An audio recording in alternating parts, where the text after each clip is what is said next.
Em um mundo onde o destino é selado em sangue e ambição, o Falcão alça voo apenas para cair em sua ruína mais profunda. Traição, loucura, obsessão. Hoje, você vai testemunhar o momento em que Griffith foi lançado do céu direto para o inferno, onde o rei enlouquece, a honra é rasgada, e o bando do Falcão se vê à beira da extinção. Se você achava que já viu tragédia em um mangá, prepare-se, porque Berserk não te poupa, ele te arrasta pro abismo. Berserk, o presságio do eclipse.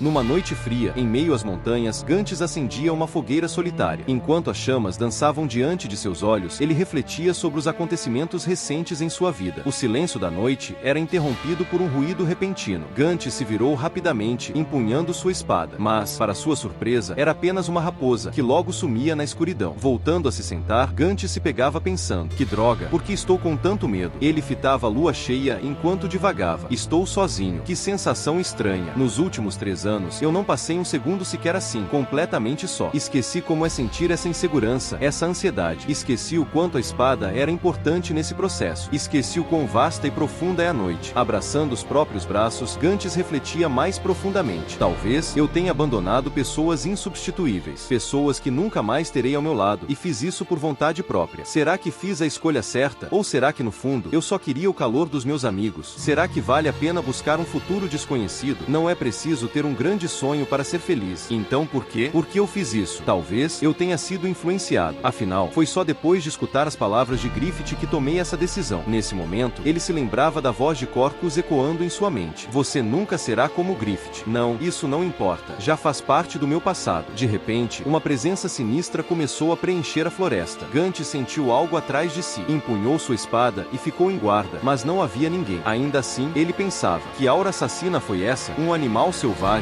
Não, essa sensação é igual àquele dia. Será que Nosferatu Zod está aqui? De repente, algo surgia às suas costas. O instinto de Gantz gritava: o inimigo estava ali. Não posso me mover. Qualquer movimento e serei morto. Mas mesmo assim, decidiu apostar sua vida. Virou-se num impulso e não havia nada. Procurou ao redor. Então, uma névoa densa começou a surgir. Dela, um cavaleiro caveira emergia, montado em um cavalo espectral. Gantz o reconhecia imediatamente. É ele! Ele estava atrás de mim. Mas como? Ele sumiu. Eu jamais confundiria a intenção assassina de um inimigo. Ele ia me atacar, tenho certeza. Será que é Zod em uma armadura? Não, não é ele. Mas essa presença é sinistra. Nesse instante, o cavaleiro rompe o silêncio com uma voz carregada de presságio. As engrenagens que movimentam o destino começaram a girar. Tu, que resistes, deve se lembrar das minhas palavras. Em 1 ano, o eclipse chegará. Quando tu, teus amigos e tua metade se reunirem nesta terra, sofrerão uma torrente de loucura, uma tempestade de mortes que humano algum poderá suportar. Mas tu, que resistes, deve se lembrar: tu nasceste de um cadáver e emergiste da lama. Tu és aquele que iniciou sua vida na morte. Tu és o mais próximo da morte e possuis habilidades para escapar dela. Quem é esse cara? Do que ele está falando? Gantz pensava, confuso, e o cavaleiro continuava: resista, desafie e enfrente. Estas são as únicas armas daqueles que lutam contra a morte. Jamais te esqueças, jovem guerreiro. Gantz, então, pergunta: quem é você? O cavaleiro se vira, já se afastando. Antes de desaparecer, deixa suas últimas palavras. Quando estiveres à beira do desespero, erga-se com a espada em punho, ainda que ela esteja partida. Caso contrário, a névoa o engole por completo. Ele havia sumido. Gantz tenta alcançá-lo. Espere, mas era tarde demais. A floresta estava em silêncio outra vez. Sozinho, Gantz se perguntava: isso foi uma ilusão? E logo respondia a si mesmo: não, não foi. Era real. Skull Knight, o cavaleiro caveira. Naquela noite, Gantz recebeu uma profecia que mudaria para sempre o rumo da sua vida.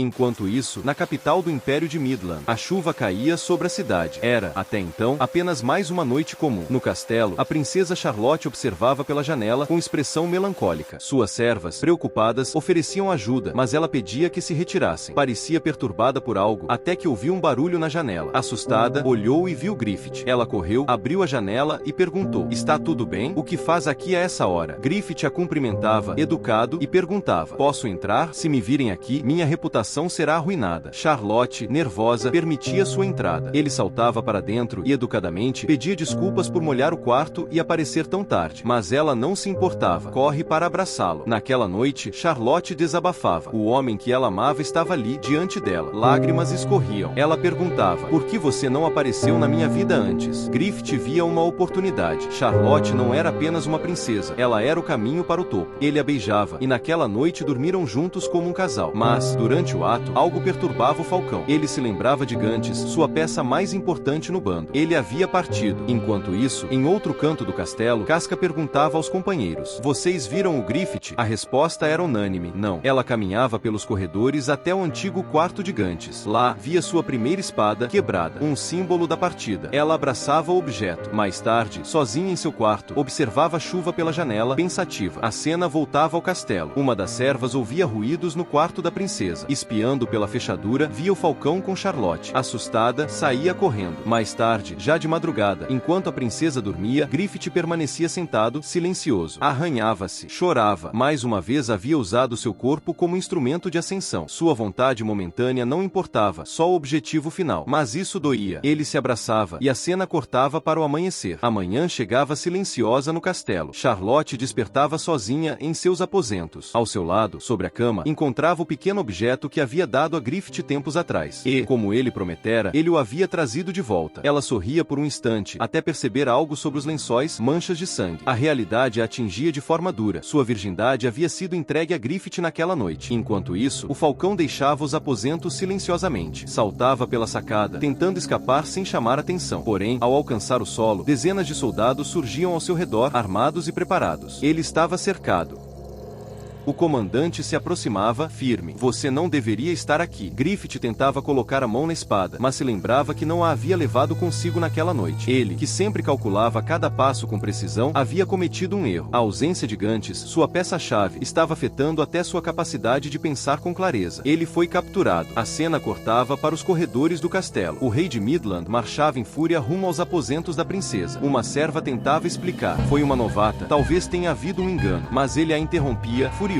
Silêncio. Ele arrombava a porta e entrava no quarto. Charlotte se assustava. "O que deseja?" O rei encarava a filha. Seus olhos fixavam as marcas deixadas por Griffith em seu corpo. Ele arrancava o cobertor e via as manchas de sangue nos lençóis. Seu rosto se enchia de desespero e ódio. Ele entendia o que havia acontecido. Mais tarde, nas masmorras, Griffith pendia pelos braços, acorrentado. Seu corpo tremia de frio e dor. O rei se aproximava com olhar sombrio e começava: "Por todo esse tempo, te tratei com respeito. Julguei sua postura como honrada. Dei-lhe o título de cavaleiro protetor de Midland. Você era minha maior esperança." Nenhuma das palavras que lhe dirigi foram mentiras. Ele pegava um chicote e, sem hesitar, golpeava o corpo de Griffith com fúria. Quando ouvi dizer que o bando do Falcão era formado por ladrões, eu rejeitava essa ideia. Acreditava que um guerreiro, independente de sua posição ou sangue, tinha seu próprio valor. Outro golpe ecoava pela masmorra. Mas no fim, eu estava enganado. Um ladrão sempre será um ladrão. Minha filha pode ser uma tola, pode não entender o peso que carrega, mas ela ainda é minha filha. Mais açoites atingiam o corpo enfraquecido do falcão. "Você poderia ter me usado este reino, mas minha filha, não. Ela é a razão da minha vida." A dor do rei transbordava. "Você trouxe paz a este país. Mas do que isso vale? A humanidade sempre busca guerras. A paz não passa de uma pausa. Logo, monstros surgirão novamente, espalhando sangue e corrupção." O chicote batia mais uma vez, furioso. "Mesmo assim, como rei, eu devo permanecer firme. E, apesar de tudo, minha luz, minha esperança é minha filha. O calor que me protege deste mundo cruel. E você tirou esse calor da minha flor. Por isso, não será perdoado." Griffith, mesmo espancado, levantava a cabeça e falava com frieza: "Você deseja possuir a princesa Charlotte. Ou melhor, deseja ser possuído por ela para realizar seus desejos." Essas palavras atingiam o rei como lâminas. Ele rugia de raiva. Mas Griffith continuava, com um sorriso ácido nos lábios: "Ah, eu sabia que havia algo errado com você. Ela já tem 17 anos. Já deveria ter recebido dezenas de propostas de casamento, alianças benéficas para o reino. Mas você não permitiu que nenhum homem se aproximasse dela. No fim das contas, dá pra entender. Você é um velho nojento, patético. Eu sinto que há um monstro dentro da sua alma. E o pior, você não tem intenção alguma de destruí-lo. Você nasceu com uma arma poderosa, o trono. Mas, no final, você não passa de um coitado. Um nobre que, na verdade, é um pobre medíocre." O rei, tomado por uma fúria cega, continuava castigando Griffith sem parar. Cada golpe refletia o caos em sua alma. Mas, quando a fadiga começava a pesar em seus braços, ele parava, observava Griffith e se chocava. Mesmo preso, coberto de sangue e dor, o falcão o encarava. Seus olhos não mostravam sofrimento, nenhum grito, nenhuma súplica, apenas aquele olhar frio e impenetrável. Até os soldados presentes se entreolhavam, impressionados com a resistência do guerreiro. Então, o rei gritava: "Chame o carrasco." Um homem encapuzado surgia das sombras. Ajoelhava-se diante do rei: "Faça o que quiser com ele, só não o mate. Por um ano, quero que ele sinta o próprio inferno. Mantenha-o vivo, mas faça-o desejar a morte todos os dias." O carrasco sorria, empolgado com a tarefa. O rei então se virava para todos na sala, a voz carregada de ameaça. Sou capaz de fazer qualquer coisa para proteger a reputação de Charlotte. Se qualquer palavra dita aqui for revelada, vocês e suas famílias serão executados. Subindo as escadas, ele lançava suas últimas palavras a Griffith. Você vai pagar por sua irresponsabilidade. Mesmo sendo tão jovem, vai pagar. É uma pena. O homem aclamado pelas multidões vai terminar de forma tão deplorável. Este é o fim da sua ambição. Seu sonho termina hoje. O falcão foi abatido. Você caiu. Nunca mais irá voar. Ao sair das masmorras, o rei caminhava silenciosamente até os aposentos da princesa. Ela dormia. Ele se sentava ao seu lado, e então a escuridão em seu coração transbordava. O rei pensava no corpo dela, nos lábios que Griffith havia tocado, no que havia sido tirado dele. O monstro que Griffith viu em sua alma agora tomava forma. Tomado por um impulso sombrio, ele tentava abusar da própria filha. Mas, antes que algo acontecesse, Charlotte despertava. Em pânico, ela se desvencilhava e o empurrava. O rei caía no chão, mas ainda tentava forçá-la novamente. A princesa, com toda sua força, reagia. O chutava para longe. O rei, humilhado, corria pelos corredores do castelo, ensanguentado, amaldiçoando o nome de Griffith em desespero. A cena mudava para o campo. O bando do Falcão havia sido convocado para um treino, sem armas. Alguns soldados murmuravam que Griffith estava atrasado. Casca, inquieta, sentia algo errado no ar. De repente, o vento começava a soprar forte pelas planícies. Pippin, experiente, sentia algo estranho, olhava em volta, alerta.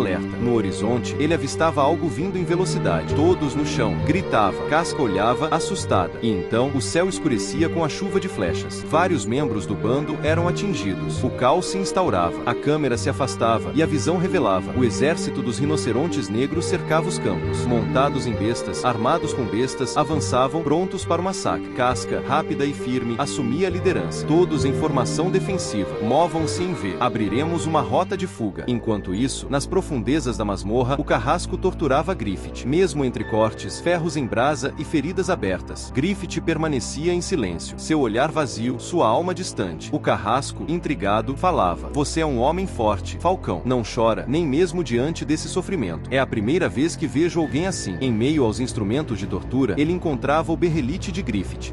Que interessante. Que tal me dar isso aqui? Dizia, rindo. Mas, ao tocá-lo, o berrelite abria um olho. O carrasco se assustava, o colar escapava de suas mãos e caía no ralo. O objeto sagrado de invocação era levado pelas águas sujas do esgoto. Griffith, mesmo quebrado, não dizia uma palavra, apenas observava. O símbolo do destino seguia seu curso. E assim, com o corpo quebrado, a alma em pedaços e o berrelite deslizando pelos esgotos, o falcão foi abatido. O destino começou a girar, e o eclipse já estava traçado. Se você ficou arrepiado com essa parte, mal sabe o que está por vir, porque o que vem aí é o momento mais sombrio da história dos animes. Então já se inscreve no canal, ativa o sininho porque o eclipse se aproxima, e você não vai querer piscar. Deixa o like, compartilha com quem tem nervo para ver isso, porque o sofrimento só está começando.